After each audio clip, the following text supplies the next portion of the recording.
నమస్కారం G news కి స్వాగతం. నేను మీ ప్రియ. ఈ రోజు వార్తల్లో విశేషాలు. అరసవల్లి రథసప్తమి వేడుకలను జిల్లాలో 3 రోజుల పాటు అంబరాన్ని తాకేలా జిల్లా పర్యాటకానికి ఊపిరిపోసేలా నిర్వహించాలని జాయింట్ కలెక్టర్ ఫర్మాన్ అహ్మద్ ఖాన్ అన్నారు. ఫిబ్రవరి 2 నుంచి 3 రోజుల పాటు నిర్వహించనున్న వేడుకల్లో భాగంగా జిల్లా ఎస్పీ కేవి మహేశ్వర్ రెడ్డి స్థానిక ఎమ్మెల్యే గొండు శంకర్తో కలిసి జిల్లా కలెక్టర్ కార్యాలయంలో సోమవారం జిల్లా అధికారులతో కార్యక్రమాల నిర్వహణపై ఆయన సమీక్షించారు. వీడియో కాన్ఫరెన్స్ ద్వారా జిల్లా కలెక్టర్ స్వప్నిల్ దినకర్ కూడా పలు సూచనలు చేశారు. ఈ సందర్భంగా వారు మాట్లాడుతూ రథసప్తమి ఉత్సవాలను 3 రోజుల పాటు సాంస్కృతిక కార్యక్రమాలు, ఆధ్యాత్మిక కార్యక్రమాలతో వైభవంగా నిర్వహిస్తున్నట్లు వెల్లడించారు. ఉత్సవాలను విజయవంతంగా నిర్వహించడానికి అన్ని శాఖల అధికారులు కలిసి పనిచేయాలని పిలుపునిచ్చారు. తొలి రోజు 80 ఫీట్ రోడ్డు వద్ద ఉదయం 7 గంటలకు సామూహిక సూర్య నమస్కారాలతో వేడుకలు ప్రారంభమవుతాయని, అనంతరం మున్సిపల్ ఉన్నత పాఠశాల మైదానంలో వాలీబాల్, కర్రసాము, సంగిడీలు, ఎద్దుల బండ్లి పోటీలు, వెయిట్ లిఫ్టింగ్ వంటి గ్రామీణ క్రీడలు నిర్వహిస్తామని చెప్పారు. డచ్ బిల్డింగ్ వద్ద హెలికాప్టర్ టూరిజం ఏర్పాటు చేశామని, 80 అడుగుల రోడ్డు వద్ద వివిధ రకాల స్టాల్స్, అక్కడే ఫుడ్ స్టాల్స్ కూడా అందుబాటులో ఉంటాయని అన్నారు. అలాగే 7 రోడ్ల నుండి అరసవల్లి ఆలయం వరకు ఘనంగా శోభాయాత్ర నిర్వహిస్తున్నట్లు వెల్లడించారు. 80 అడుగుల రోడ్డు వద్ద సాయంత్రం 5 గంటల నుండి రాత్రి 9 గంటల 30 నిమిషాల వరకు వివిధ రకాల సాంస్కృతిక కార్యక్రమాలు నిర్వహిస్తారని, రాత్రి 9 గంటల 30 నిమిషాలకు అక్కడే అద్భుతమైన లేజర్ షో, రాత్రి 10 గంటలకు డచ్ బిల్డింగ్ వద్ద క్రాకర్ షో ఉంటాయని అన్నారు. 3 రోజుల పాటు అరసవల్లి ఆలయంలో సూర్యయోగం ఉంటుందని, ఆలయం వద్ద వివిధ దేవాలయాల మోడళ్లు ప్రదర్శించనున్నట్లు చెప్పారు. ఆయా కార్యక్రమాలను విజయవంతంగా నిర్వహించేందుకు శాఖల వారీగా పలువురు అధికారులకు బాధ్యతలు అప్పగించామన్నారు. ప్రయాణాల్లో చిన్నపిల్లల తల్లులు ఇబ్బంది పడకుండా ఆర్టీసీ ప్రత్యేక చర్యలు తీసుకుంటోంది. అందులో భాగంగా శ్రీకాకుళం ఆర్టీసీ కాంప్లెక్స్ ఆవరణలో పిల్లలకు పాలు అందించే కేంద్రంను ఏర్పాటు చేశారు. ఈ కేంద్రంను మంగళవారం స్థానిక శాసనసభ్యులు గొండు శంకర్ ప్రారంభించారు. ఈ సందర్భంగా శాసనసభ్యులు శంకర్ మాట్లాడుతూ ప్రయాణ సమయంలో చిన్నపిల్లల ఆరోగ్య సంరక్షణ కోసం పాలు అందించే కేంద్రాలను ఆర్టీసీ కాంప్లెక్స్లో ఏర్పాటు చేయడం అభినందనీయమని తెలిపారు. ప్రయాణికులు ఆర్టీసీ కల్పిస్తున్న సదుపాయాలను సద్వినియోగం చేసుకోవాలని కోరారు. కార్యక్రమంలో ఆర్టీసీ ఆర్ఎం విజయ్ కుమార్, వండిపోటు డిపో మేనేజర్లు, బాలల హక్కుల కమిషన్ సభ్యులు జి సీతారాం, హలో ఆర్టీసీ అధికారులు, మహిళా శిశు సంక్షేమ శాఖ సిబ్బంది, స్థానిక తెదేపా నాయకులు తదితరులు పాల్గొన్నారు.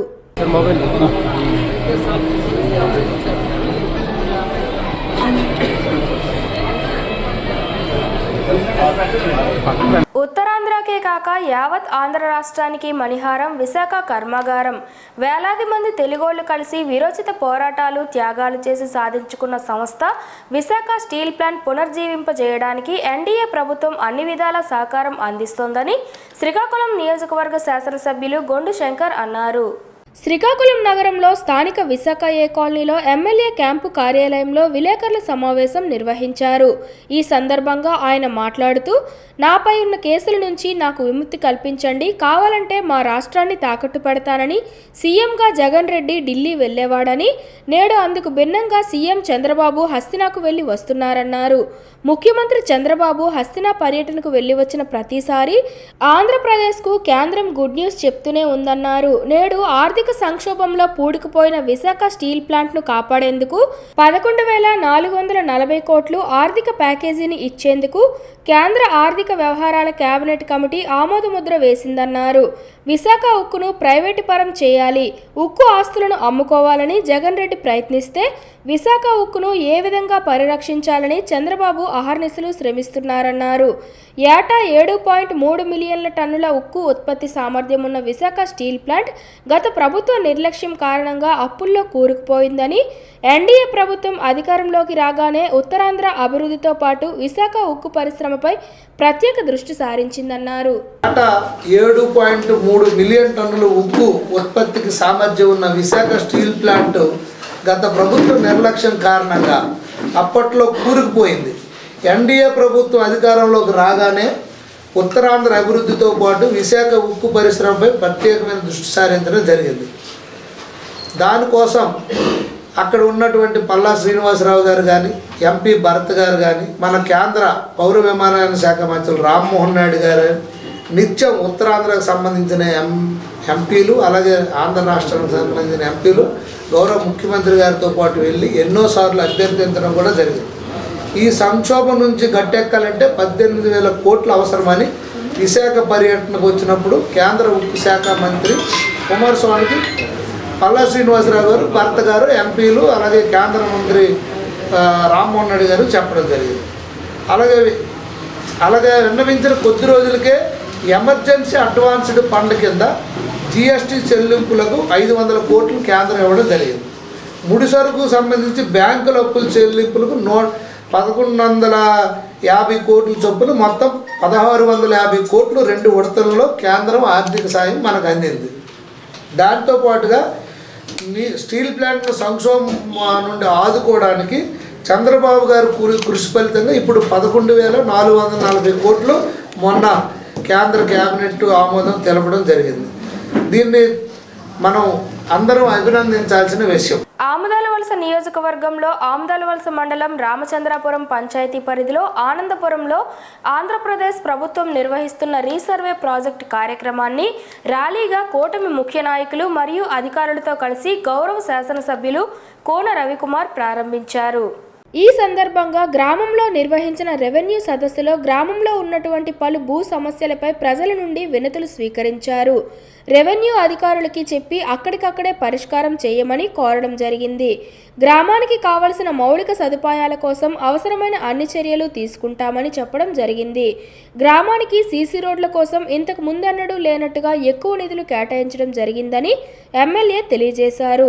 ఈ కార్యక్రమంలో టీడీపీ మండల అధ్యక్షులు Nokaraju, Kalinga corporation state director Tammineni Chandrasekhar మరియు మండల ఎంఆర్ఓ, మండల సర్వేయర్, గ్రామ కూటమి నాయకులు, సచివాలయం సిబ్బంది, గ్రామ ప్రజలు అధిక సంఖ్యలో పాల్గొన్నారు.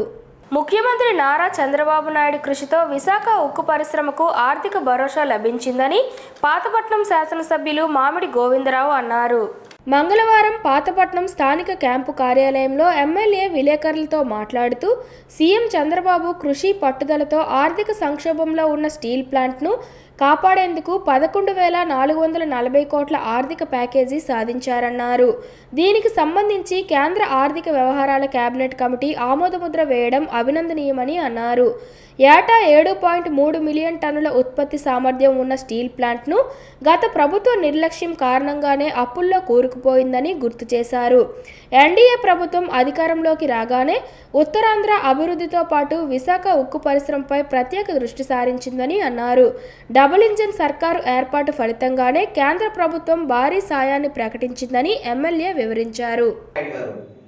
విశాఖకి డెవలప్మెంట్ అంటే మన ఉక్కు మళ్ళా పునర్జీవం పోయాలని అనుకుంటే సుమారుగా 18,000 కోట్లు కావాలనుకుంటే చంద్రబాబు నాయుడు గారు ఢిల్లీ వెళ్ళి మళ్ళీ అక్కడ ప్రధానమంత్రి గారు మోదీ గారితో కలిసి ఎన్డీఏ ప్రభుత్వాన్ని రిక్వెస్ట్ చేసి ఈరోజు 11,440 కోట్లు మళ్ళీ విశాఖ ఉక్కు తేవడం అనేది జరిగింది.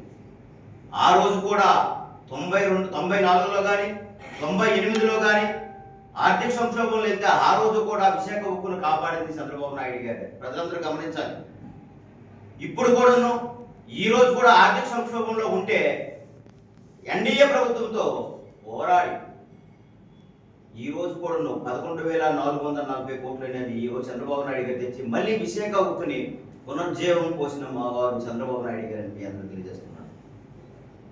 జగన్మోహన్ రెడ్డి గతంలో వ్యవస్థను నిర్వీర్యం చేసి విశాఖను ఉక్కు అమ్మేసి తన అక్కడ ఉన్న ఆస్తుల్ని తన గుత్తాదారులకు కట్టబెట్టాలని ప్రయత్నం చేస్తే ఈ రోజు ఆంధ్రులు పోరాటంతో సంపాదించుకున్న ఆంధ్రుల ఆత్మగౌరవం గల విశాఖ ఉక్కును కాపాడింది మాత్రం చంద్రబాబు నాయుడు గారిని మీ అందరూ తెలియజేసుకుంటూ లేనిపోని సోషల్ మీడియా మాధ్యమంలో పడుతూ ఎవరిక్కడ ఒక్కసారి ప్రజలు కూడా గమనిస్తున్నారు. మీ కళ్ళబుల్లి సోషల్ మీడియాలు కానీ మీ కళ్ళబుల్లి ఇది కానీ మీ ఇక్కడ ప్రజలు నమ్మే స్థితిలో లేరు.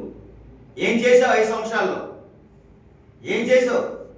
22 మంది ఎమ్మెల్యేలు వస్తే కేంద్ర ఎంపీలు వస్తే కేంద్ర రాష్ట్ర మెడలో ఉంచి ప్రత్యేక హోదా తెస్తారని చెప్పి ఆ రోజు ప్రగల్భాలు కలిపి ఆంధ్రులందరినీ మోసం చేసి జాబ్ మేళాను యువత సద్వినియోగం చేసుకోవాలని శ్రీకాకుళం శాసనసభ్యులు గొండు శంకర్ పేర్కొన్నారు. మంగళవారం శ్రీకాకుళం నగరంలో స్థానిక డిఎల్టీసీ ప్రభుత్వ ఐటీఐ ప్రాంగణంలో నిరుద్యోగులైన యువతీ యువకులకు సీడప్ స్కిల్ డెవలప్మెంట్ ద్వారా నిర్వహిస్తున్న ఉద్యోగ అవకాశాల కార్యక్రమాన్ని శ్రీకాకుళం శాసనసభ్యులు గొండు శంకర్ ప్రారంభించారు. వివిధ కార్పొరేట్ సంస్థలు, ఫార్మా కంపెనీలు, అపోలో, సినర్జీస్ వంటి అనేక సంస్థలు నిరుద్యోగులకు ఉపాధి కల్పించేందుకు ఏర్పాటు చేసిన ఉద్యోగ మేళాను నిరుద్యోగులు సద్వినియోగం చేసుకోవాలని శాసనసభ్యులు కోరారు. కార్యక్రమంలో సీడప్ స్కిల్ డెవలప్మెంట్ అధికారులు, ప్రభుత్వ ఐటీఐ అధ్యాపకులు తదితరులు పాల్గొన్నారు. యువత అన్ఎంప్లాయ్మెంట్గా ఉండిపోతున్నారు. వాళ్ళకి ఏదో ఒకటి ఉపాధి కల్పించాలని గౌరవ ముఖ్యమంత్రి వారి నారా చంద్రబాబు నాయుడు గారు, అలాగే ఉప ముఖ్యమంత్రి పవన్ కళ్యాణ్ గారు, అక్కడ ప్రధానమంత్రి నరేంద్ర మోడీ గారు, లోకేష్ అన్న గారు, విద్యాశాఖ మంత్రి, వీరంతా ఏం చేస్తున్నారంటే ఎంటర్ప్రెనర్స్గా తయారు చేయాలని స్కిల్ డెవలప్మెంట్స్ ఇవ్వడానికి స్కిల్ కోర్సెస్ ఇస్తూ ఎంతోమందిని ఎంటర్ప్రెనర్స్ని తీసుకొచ్చి వాళ్ళని మన స్టేట్లోనే ఫ్యాక్టరీస్ పెట్టడం కోసం చాలా మనం ఎన్నో చేస్తాం. సపోజ్ లూలు గ్రూప్ కానీ వచ్చుంటే 10,000 మంది మనకు ఒక వైజాగ్లోనే వచ్చేది. దీంట్లో ఐటీఐ వాళ్ళని, డిప్లొమా వాళ్ళని, డిగ్రీ పాస్ ఆర్ ఫెయిల్ వాళ్ళని ఇందులో తీసుకుంటున్నారు. దీంట్లో ఏంటి అంటే వీళ్ళు అకామిడేషన్ ఒక 3 months ఇస్తారు, ఫుడ్ సబ్సిడైజ్డ్ ఫుడ్ ఇస్తారు, శాలరీ అంతా బాగుంటుంది. Multinational company. ఈరోజు ఈ జాబ్ మేళాకి గౌరవ శాసనసభ్యులు గొండు శంకర్ గారు దీనికి రావడం జరిగింది. దీనికి రావడం వచ్చి యువతకి మంచి మెసేజ్ ఇచ్చారు. అన్ని విషయాలు యువతకి ప్రభుత్వం, ఎన్డీఏ ప్రభుత్వం యువతకి ఏమేమి అవకాశాలు ఇస్తుంది, ఏమేమి ఉపాధి అవకాశాలు, వ్యాపార అవకాశాలు అన్నీ కూడా మన గౌరవ శాసనసభ్యులు గొండు శంకర్ గారు చాలా బాగా వివరించారు. ఆయన ప్రజల మనిషి, ప్రజల కోసము అన్నట్టు యువత కోసం కూడా ఆయన ఎంతగానో కృషి చేస్తున్నారు మంచిగా. అట్లాగే మేము ఏపీలోనే మా శ్రీకాకుళం రానున్న రోజుల్లో కూడా మెగా జాబ్ మేళాలు, మంచి మంచి కంపెనీస్ని తీసుకొచ్చి మేము మెగా జాబ్ మేళాలు కండక్ట్ చేసి నిరుద్యోగ యువత అందరికీ కూడా మేము 100కి 100% మేము ఇక్కడ ఉద్యోగ అవకాశాలు కల్పిస్తామని మరి మన గొండు శంకర్ గారు తెలియజేశారు. ఆయన రావడం మాకు ఎంతో సంతోషంగా ఉంది. అట్లాగే ఇప్పుడు జాబ్ మేళా కూడా హెచ్ఆర్స్ వచ్చారు, వారి ఆధ్వర్యంలో ఇంటర్వ్యూస్ జరిగి వాళ్ళకి ఆఫర్ లెటర్స్ కూడా ఇప్పుడే ఇస్తారు. నడవండి, నడిపించండి, నవశకానికి నాంది పలకండి అనే పిలుపుతో 1986లో విశాఖపట్నంలో ఏర్పాటు చేసిన వాకర్స్ ఇంటర్నేషనల్ సంస్థ వ్యవస్థాపకులు స్వర్గీయ సుంకరి ఆల్వార్ దాస్ 22వ వర్ధంతి వేడుకలు శ్రీకాకుళం స్టార్ వాకర్స్ క్లబ్ ఆధ్వర్యంలో సోమవారం రాత్రి ఘనంగా నిర్వహించారు. ఈ సందర్భంగా స్టార్ వాకర్స్ క్లబ్ ప్రతినిధులు ఆల్వార్ దాస్కు ఘన నివాళులర్పించారు.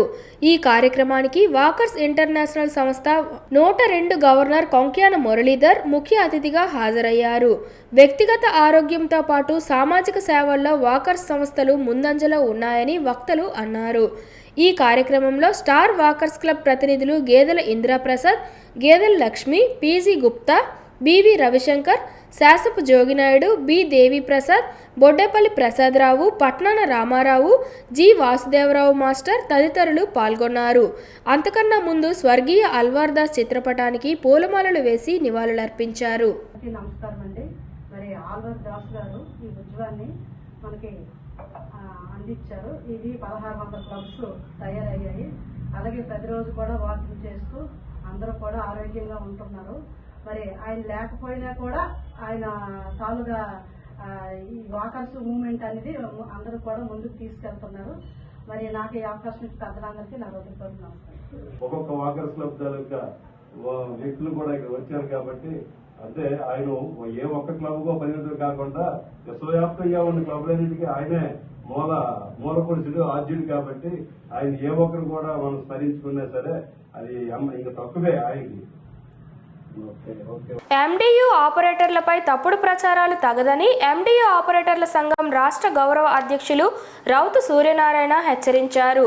నగరంలోని ఎన్డీఓ హోం కార్యాలయ ఆవరణలో మంగళవారం విలేకరుల సమావేశం నిర్వహించారు. ముందుగా డీలర్ మృతి పట్ల మౌనం వహించి తమ ప్రగాఢ సంతాపాన్ని తెలియజేశారు. ఈ సందర్భంగా సూర్యనారాయణ మాట్లాడుతూ నెల్లూరు జిల్లాలో ఓ డీలర్ మృతికి ఎండియు ఆపరేటర్ల వేధింపులే కారణమని చెప్పడం అది వాస్తవం అయితే ఆ ఎండియు ఆపరేటర్పై చర్యలు తీసుకోవడంలో ఎటువంటి తప్పు లేదని, కాకపోతే ఎండియు వ్యవస్థను తప్పుపడుతూ ఆ విధంగా మాట్లాడడం హేయనీయమైన చర్య అని అన్నారు. నెల్లూరు జిల్లా డీలర్ల సంఘం అధ్యక్షులు సుదర్శన్ రావు ఇటువంటి దుష్ప్రచారాలకు పాల్పడడం ఎంతవరకు సమంజసమని ప్రశ్నించారు. ఎండియు ఆపరేటర్లతో మీకు ఇబ్బందులు ఉన్నట్లయితే సంబంధించిన జిల్లా ఉన్నతాధికారులకు, స్థానిక ప్రజాప్రతినిధుల దృష్టికి తీసుకువెళ్లాలని అన్నారు. అంతేగాని ఎండియు వ్యవస్థను తప్పుపడుతూ దుష్ప్రచారాలకు పాల్పడడం తగదని, ఇలాంటి ప్రచారాలు చేస్తే భారీ మూల్యం చెల్లించాల్సి వస్తుందని చెప్పారు. ఎండియు ఆపరేటర్లతో సమస్యలు ఉంటే యూనియన్ నాయకుల దృష్టికి తీసుకురావాలని కోరారు. అటువంటి ఎండియు ఆపరేటర్స్పై యూనియన్ పరంగా కఠిన చర్యలు తీసుకుంటామని, వాటిని పరిష్కరించే దిశగా కృషి చేస్తామని తెలిపారు. ఆయన చనిపోయాడు, అది బాధాకరమైన విషయం. కాకపోతే ఆయన లేని లోటు అనేది వాళ్ళ కుటుంబ సభ్యులకి ఎవరూ తీర్చలేనిది. వారి కుటుంబ సభ్యులకి రాష్ట్ర ఎండిఓ ఆపరేటర్ అసోసియేషన్ తరఫున మా ప్రగాఢ సానుభూతి తెలియజేస్తున్నాం. అంతవరకు బాగానే ఉంది. కాకపోతే ఇప్పుడు అదే జిల్లాకు సంబంధించిన, ఏలూరు జిల్లాకు సంబంధించిన సుదర్శన్ రావు డీలర్ల సంఘం జిల్లా అధ్యక్షులు మాట్లాడే మాటల్లో మాత్రం చాలా అవాకులు చవాకులు మాట్లాడడం జరిగింది. ఒకసారి ఆయనకి మరొకసారి పరిశీలన చేసుకోమని చెప్తున్నాం. రాష్ట్ర ఎండిఓ ఆపరేటర్ అసోసియేషన్ తరఫున ఆయన చేసే కార్యక్రమాలకి ఆయనకి సంబంధం లేకుండా ఆయన ఉనికి చాటుకోవడానికి ఒక డీలర్ సంఘ నాయకుడిగా నోటికి ఎలా వస్తారో మాట్లాడడం అనేది సబబు కాదు. ఎండిఓ ఆపరేటర్స్ వచ్చిన దగ్గర నుంచి వాళ్ళకి వీధిలో పడ్డారని ఈ ఎండిఓ అసోసియేషన్ అందరి తరఫున కూడా మేము తీవ్రంగా ఖండిస్తున్నాం అటువంటి మాటలని. వాళ్ళు చెప్పేది ఏంటి, డీలర్లు ఎండిఓ ఆపరేటర్ల వల్ల లాస్ అవుతున్నారు, వాళ్ళు వచ్చిన దగ్గర నుంచి కూడా మేము మా బతుకులు పోయేవి, మేము ఆత్మహత్యలు చేసుకుంటున్నాం అని అన్నారు. రీసెంట్గా రాజానగరంలో చిత్తూరు జిల్లాకు సంబంధించిన ఒక ఎండిఓ ఆపరేటర్, రాజేంద్ర అనే ఎండిఓ ఆపరేటర్ డీలర్ ఒత్తిడి తట్టుకోలేక సూసైడ్ చేసుకున్నారు. ఆపై మేము కూడా మా అసోసియేషన్ తరఫున పోరాటం చేసాం. మేము చేసింది ఏంటి, ఎవరైతే తప్పు చేశారో డీలరు ఆయనకి పనిష్మెంట్గా శిక్ష పడాలని చెప్పి మేము అడిగాం. అందులో ఎటువంటి తప్పు లేదు. అలాగే ఎండిఓ ఆపరేటర్లు కూడా ఎవరైనా తప్పు చేస్తే వాళ్ళకి మా యూనియన్ తరఫున కూడా మేము కూడా కఠినంగా ప్రవర్తిస్తూ వాళ్ళ మీద శిక్ష పడే విధంగా అధికారులకు మేము కూడా చెప్తాం. అంతేగాని ఇలా వ్యవస్థనే బ్యాడ్ చేస్తూ, వ్యవస్థనే తప్పుగా మాట్లాడుతూ తప్పుడు ప్రచారం చేయడం అనేది సబబు కాదు. యువత మాదక ద్రవ్యాలకు అలవాటు పడడం సమాజానికి చాలా నష్టం కలిగిస్తోంది. భారత్లో మాదక ద్రవ్యాల వినియోగం నానాటికి అధికమవుతున్నట్లు పలు అధ్యయనాలు వెల్లడిస్తున్నాయి. ఈ పరిస్థితుల్లో శ్రీకాకుళం జిల్లాలో మాదక ద్రవ్యాల బారిన పడకుండా యువతను కాపాడేందుకు పెద్ద ఎత్తున సదస్సులు, ర్యాలీలు, ప్రదర్శనలు చేస్తున్నారు. దేశవ్యాప్తంగా నిత్యం ఏదో ఒక చోట పెద్ద ఎత్తున మత్తు పదార్థాలు పట్టుపడడం పరిపాటిగా మారింది. ఇది చాలా ఆందోళన కలిగించే విషయం. ఒకప్పుడు పట్టణాలు, నగరాలకే పరిమితమైన మత్తు పదార్థాల జాడ్యం ప్రస్తుతం గ్రామీణ ప్రాంతాలకు పాకింది. మత్తు పదార్థాలు రకరకాల రూపంలో కళాశాలలు, పాఠశాల విద్యార్థులకు చేరుతున్నాయి. ధూమపానం, మద్యపానంతో సరదాగా మొదలయ్యే అలవాటు క్రమంగా మాదక ద్రవ్యాల దాకా విస్తరిస్తోంది. మాదక ద్రవ్యాల వల్ల కలిగే నష్టంపై ప్రజల్లో అవగాహన పెంచాలని 1987లో ఐక్యరాజ్య సమితి సాధారణ సభ తీర్మానించింది. ఈ క్రమంలో ఏటా జూన్ 26ను మాదక ద్రవ్యాల వ్యతిరేక దినోత్సవంగా నిర్వహిస్తున్నారు. ఇందులో భాగంగా ప్రతి సంవత్సరం ఒక నినాదంతో ప్రత్యేక కార్యక్రమాలు నిర్వహిస్తున్నారు. ఈ ఏడాది ప్రజలే ప్రధానం, మాదక ద్రవ్యాలకు అలవాటు పడిన వారి పట్ల దుర్విచక్షణ, నిందలను వదిలేద్దాం, వాటి నిరోధాన్ని బలోపేతం చేద్దాం అనే నినాదంతో ముందుకు సాగుతున్నారు. శ్రీకాకుళం జిల్లాను మాదక ద్రవ్యాల రహిత జిల్లాగా తయారు చేసేందుకు పోలీస్, రెవెన్యూ శాఖలతో పాటు అన్ని శాఖల అధికారులు చిత్తశుద్ధితో కృషి చేస్తున్నారు. బాండింగ్ లేకపోవడంతో టీచర్ స్టూడెంట్స్కి బాండింగ్ లేకపోవడంతో స్టూడెంట్స్ తప్పుతోవలు పడుతున్నారు. ఎలాగా చిన్నప్పటి నుంచి అందులో ఈ డ్రగ్స్ వచ్చాయి. ఈవెన్ పల్లెటూరులోని స్కూళ్ళకు కూడా చాక్లెట్ రూపంలో సప్లై అయిపోతున్నాయి. ఆ ఏరియాలో మంచి మంచి షాప్స్ ఉంటే ఆ షాప్స్కి ఇవి సప్లై చేస్తున్నారు. ఈ పిల్లలు అవి తక్కువ రేటు ఎక్కువైనా సరే కొనేసి వాడుతున్నారు. ఆ వాడడం వల్ల ఏంటంటే ఆ పిల్లలు మానసికంగా దానికి అలవాటు అయిపోయి అది లేని పరిస్థితిలో చదవను అన్నట్టు తయారైపోతారు. చదువుకి వెళ్ళిన పరిస్థితి తయారైపోతారు. పేరెంట్స్ కూడా అబ్జర్వ్ చేసుకోవాలి. పేరెంట్స్ నా రిక్వెస్ట్ ఏంటంటే పేరెంట్స్ పిల్లలు ఆ వయసులో ఎక్కడెక్కడ ఏమిటేంటి కొని తింటారు అనేది కూడా అబ్జర్వ్ చేసుకోవాలి. లేకపోతే వాళ్ళు చాక్లెట్ రూపంలోనో, లేకపోతే బిస్కెట్ రూపంలోనో, లేకపోతే ఇవి స్నాక్స్ రూపంలోనో ఈ డ్రగ్స్ ఇవ్వడం జరుగుతుంది. అది వస్తే మాత్రం ఒకసారి ఏ పిల్లడైనా దానికి అలవాటు అయిపోతే ఆయన లైఫ్లో మరి దానికి విడిచిపెట్టలేడు. ఆయన లైఫ్ అక్కడితోటి క్లోజే. ఇంకా చదవడు, చదివినా వంట పట్టదు, వంట పెట్టినా మీదకి లేగలేడు. సమాజంలో మద్యపానం, మాదక ద్రవ్యాలు అశాంతిని రెచ్చగొట్టి నైతిక విలువల్ని నాశనం చేస్తూ ఉన్నాయి. సామాజిక అభివృద్ధికి ఇవి అతి పెద్ద ఆటంకంగా మారాయి. వీటిని నిరోధించకపోతే సమాజం భవిష్యత్తులో నైతిక విలువలను పూర్తిగా కోల్పోయి అంతర్యుద్ధాలకి కారణమయ్యే అవకాశం ఉంది. తల్లిదండ్రులకి కొడుకులకి మధ్య, అలాగే అన్నదమ్ములకి మధ్య, విద్యార్థులకి ఉపాధ్యాయులకి మధ్య, ఇంకా చాలా రకాలుగా ఉన్న మానవీయ సంబంధాలన్నీ కూడా మంటగలిసిపోతున్నాయి మాదక ద్రవ్యాల వల్ల. మాదక ద్రవ్యాల నిరోధానికి ప్రథమ ప్రాధాన్యత ఇచ్చి ప్రభుత్వాలు వాటిని అరికట్టకపోతే సమాజ వినాశనం ఎంతో దూరంలో లేదు అని అనిపిస్తోంది.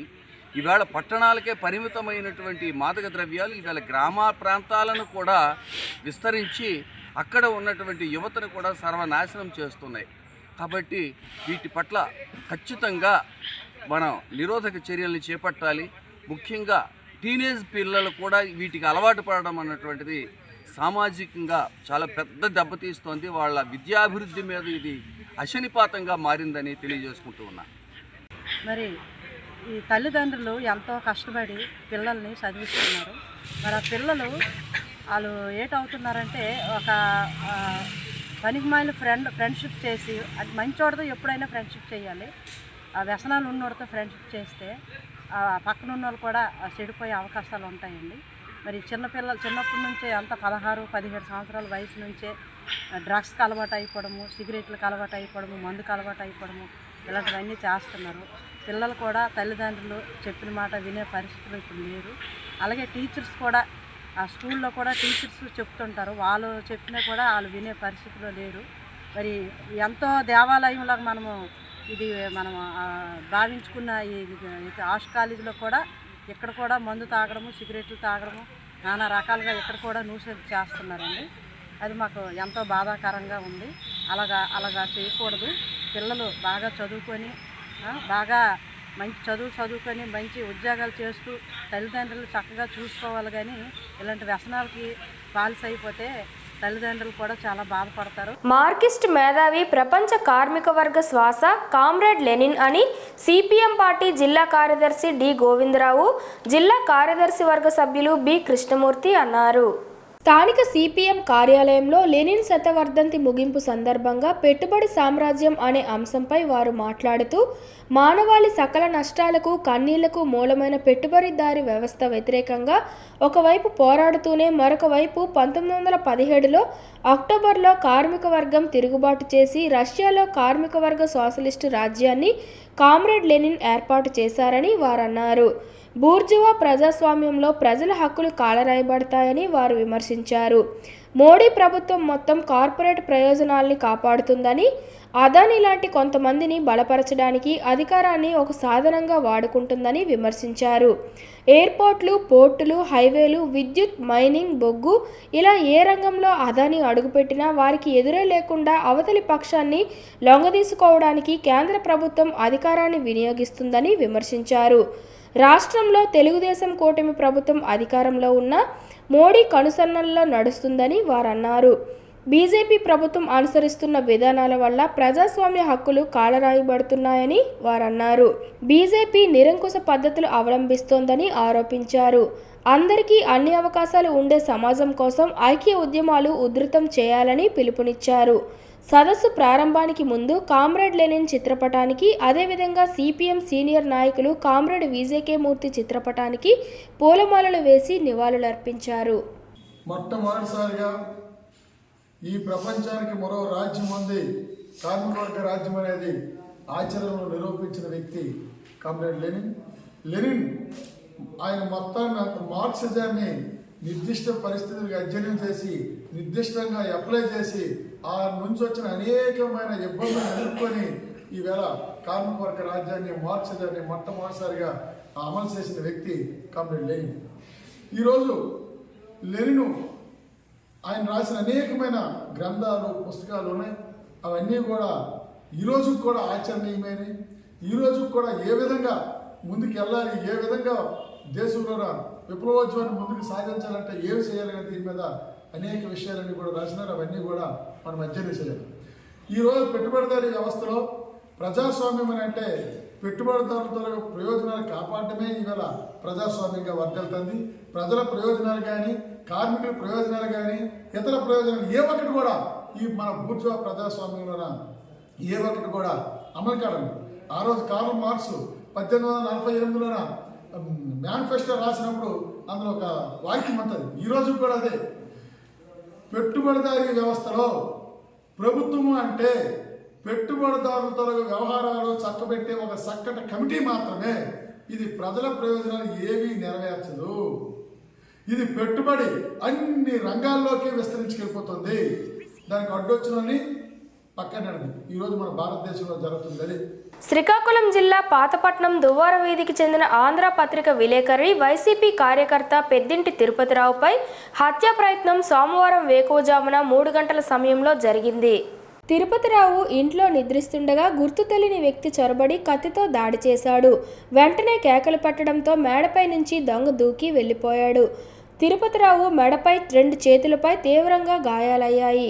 నాపై రాజకీయ పరంగా ఇలా జరుగుండొచ్చని తిరుపతిరావు ఆరోపించారు. పోలీసులు కేసు నమోదు చేసి దర్యాప్తు చేస్తున్నారు. గాయపడిన తిరుపతిరావును పాతపట్నం సామాజిక ఆసుపత్రిలో స్థానికులు చేర్పించారు. సిఐ వి రామారావు బాధితులతో మాట్లాడి వివరాలను నమోదు చేస్తున్నారు. ఎవరో గుర్తు తెలియని వ్యక్తి, ముఖం చూడలేకపోయాను, ఏదో చాకో ఏదో తెలియదు పట్టుకొచ్చి విలగలగానేసి పోయడం చేశాను. అడ్డుకున్నాను. ఎక్కడ తగిలింది, 2 చేతుల దగ్గర తగిలింది. ఎన్ని గంటలు? 3 గంటలప్పుడు. తర్వాత ఏమైంది? పరిగెట్టి మేడపైకి వెళ్ళిపోతే నేను అతనితోనే వెళ్ళాను. దొరకలేదు, వెళ్ళిపోయాడు. ఏమైనా అనుమానం ఎవరి మీద ఏమైనా ఉందా? ఇంతకు ముందుగానే ఎటువంటి బెదిరింపు కానీ ఏమైనా? బెదిరింపు లేదు, అలాంటి ఎప్పుడు జరగలేదు. అంతవరకు షాకులో ఉండి చెప్పలేని పరిస్థితి అయిపోతాను ఎవరనేది.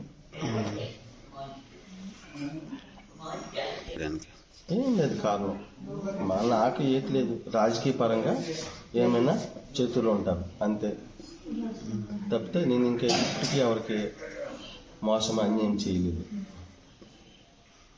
ఏముంటే రాజకీయ పరంగా, లోకల్ రాజకీయ పరంగా చేతులు ఉంటారు. మరి అది ఎవరనేది చెప్పలేము. పలాస మండలం చిన్న నీలావతి గ్రామంలో విషాద ఛాయలు అలుముకున్నాయి. తెప్పల ఢిల్లేశ్వరరావు అనుమానాస్పద మృతి చెందాడు. పలాస రామకృష్ణాపురం పవర్ డిగ్రీ సమీప రియల్ ఎస్టేట్ వెంచర్ వద్ద అర్ధరాత్రి మృతి. ఈ ఘటన చోటు చేసుకుంది. రియల్ ఎస్టేట్ గొడవలే హత్యకు కారణమని గ్రామస్తులు అంటున్నారు. అనుమానాస్పద మృతి గురించి కాశీబుగ్గ పోలీసులు ఆరా తీస్తున్నారు. ఈ ఘటనపై పోలీసులు కేసు నమోదు చేసి దర్యాప్తు చేస్తున్నారు. రాత్రి పలాస మండలం నీలావతి గ్రామానికి చెందిన తెప్పల ఢిల్లేరావు, ఆయన ఒక రైతు, పౌర హక్కుల సంఘం సభ్యుడు, ఆయన హత్యకు గురయ్యారనే వార్త ఉద్దానం తీర ప్రాంతం అంతా కలవరపరిచింది. అయితే ఈ హత్య వెనక కారణాలు ఏమై ఉంటాయి అనేటటువంటిది కూడా ఇప్పటికే ప్రజలు చర్చించుకుంటున్నారు. మరి ఒక 20-25 రోజుల కిందటే ఒక సమావేశం కూడా జరిగింది.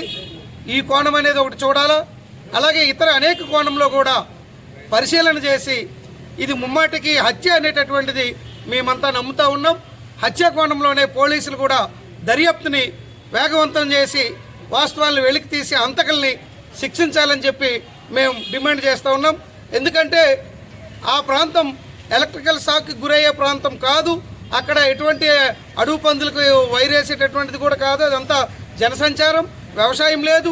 దున్నిన పొలం మీద ఆయన ఒంటి మీద ఎలక్ట్రికల్ వైరు ఉంది. అందుకని ఇది ఖచ్చితంగా అనుమానాస్పదం. ఇది హత్యా కోణంలోనే దర్యాప్తు చేయాలని చెప్పి మేము డిమాండ్ చేస్తూ ఉన్నాం.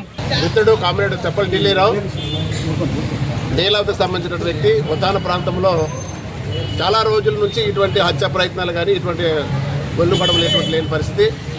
అయితే రామకృష్ణం బేస్ మీద ఈ రియల్ ఎస్టేట్ కోణం అనేది చాలా ఎక్కువగా జరుగుతున్నది. అందులో ప్రజల పక్షాన్ని నిలబడినటువంటి నేత చెప్పలు ఢిల్లీలో. అయితే ఇందులో ఖచ్చితంగా హత్య అనేది మట్టికి చెప్పదలుచుకున్నాం. ఎందుకంటే హత్య చేసి చంపి పడి అప్పుడు జీవాన్ని తీసుకొచ్చి తగిలించి ఇది జీవాన్ని తగిలిందని చెప్పడానికి ఆల్రెడీ మిస్యూజ్ అవుతుంది. ఆల్రెడీ అది కూడా ప్రచారం పక్కన సాగుతూ ఉంది. నిజంగా మాకైతే పోలీసు మీద అభిమానం ఉంది. ఖచ్చితంగా మీద హత్య కోణం నుంచి హత్యగా మీరు ప్రయత్నం చేయాలి, ఖచ్చితంగా ఆ శిక్షించాలి. కాబట్టి ఈ కేసును మిస్యూజ్ చేసి ప్రజలకి లేకపోతే అన్యాయం చేసి లేదా పెద్దల పక్షాన్ని నిలబడేదానికి ఖచ్చితంగా ఊరుకోం. ఖచ్చితంగా ఏమైనా ఇబ్బందులు జరిగితే మిస్యూజ్ అయితే ఖచ్చితంగా దాని మీద కూడా ప్రజా సంఘాలుగా మేము ఖచ్చితంగా రోడ్డు మీద ఉంటాం.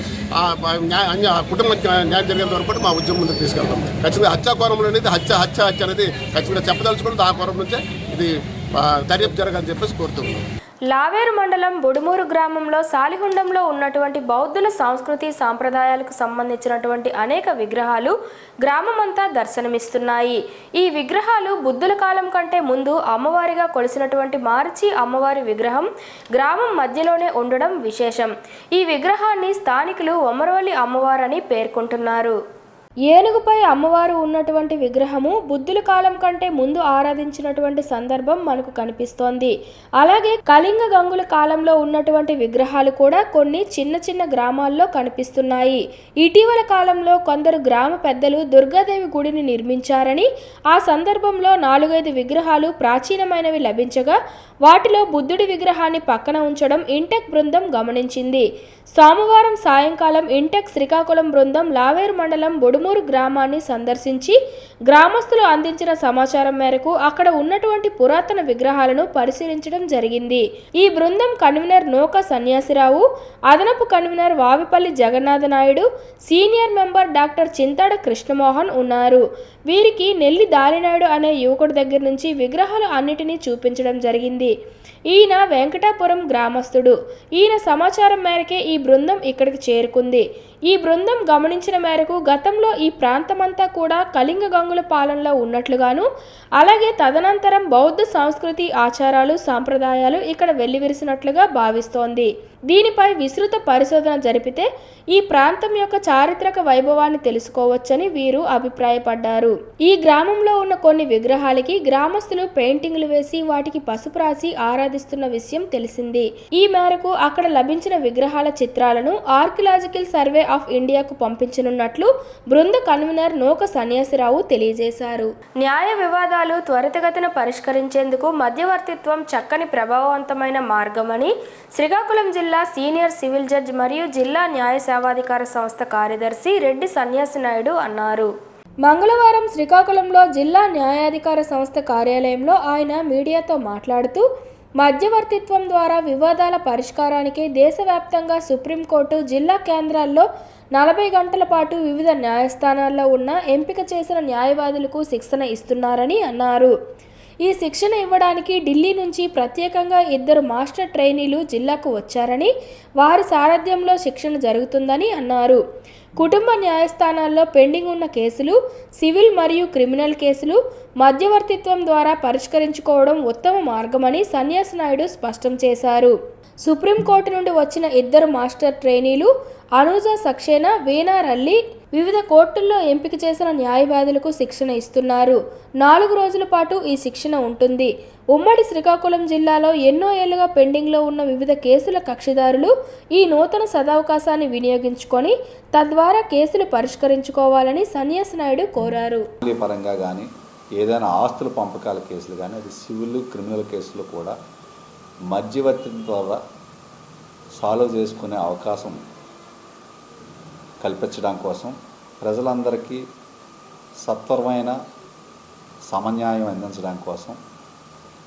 ఎందుకంటే కోర్టులో పోయి ఒక కేసు డిస్పోజల్ అయ్యాలంటే కింద కోర్టులో గెలిచిన వ్యక్తి ఈ ఓడిపోయిన వ్యక్తి పై కోర్టుకు అప్పీల్ చేసుకునే అధికారం ఉంది కాబట్టి మన రాజ్యాంగం ప్రకారం అది అప్ టు సుప్రీంకోర్టు వరకు ఉంది కాబట్టి టైం సేవ్ చేయడం కోసం, ఆర్థికపరమైన నష్టం లేకుండా సరిచేయడం కోసం ఈ మధ్యవర్తిత్వం అనేది చాలా ఉపయోగకరమైనది. కాబట్టి ఈ మధ్యవర్తిత్వం అనే దాన్ని ముఖ్యంగా ఎవరైతే వివాహ సంబంధమైన కేసులు నడుస్తున్నాయో వాళ్ళందరూ కూడా వినియోగించుకోవాలని కోరుకుంటూ, ఎందుకంటే ఆర్గ్యుమెంట్ కంట డైలాగ్ అనేది చాలా మంచిది. డైలాగ్ దాంట్లో ఏంటి కరెక్ట్ పాయింట్ అనేది తీసుకుంటాం. ఆర్గ్యుమెంట్ అంటే ఎవరు కరెక్ట్ అనేది, నేను కరెక్ట్ అంటే నేను కరెక్ట్ అనేది. అది కాకుండా ఈ మధ్యవర్తిత్వాన్ని ఉపయోగించుకోవడం వల్ల ఇరు పార్టీలు కూడా నెగ్గినట్టుగానే భావించబడుతుంది. ఎందుకంటే ఇరు పార్టీలు కూర్చొని చర్చించి వాళ్ళ తాలూకా టర్మ్స్ అనేవి ఈ మీడియేషన్ అగ్రిమెంట్లో పొందుపరుచుకొని మీ తగాదాలని పరిష్కరించుకునే అవకాశం ఇది చాలా మంచి ప్లాట్ఫారం. కాబట్టి శ్రీకాకుళం ఉమ్మడి జిల్లా ప్రజలందరికీ కూడా మా సంస్థ తరఫున విజ్ఞప్తి ఏంటంటే ఈ ప్లాట్ఫామ్ని వినియోగించవలసిందిగా కోరుకుంటున్నాను. వార్తలు సమాప్తం. మళ్ళీ తర్వాతి బులెటిన్లో కలుసుకుందాం. నమస్కారం.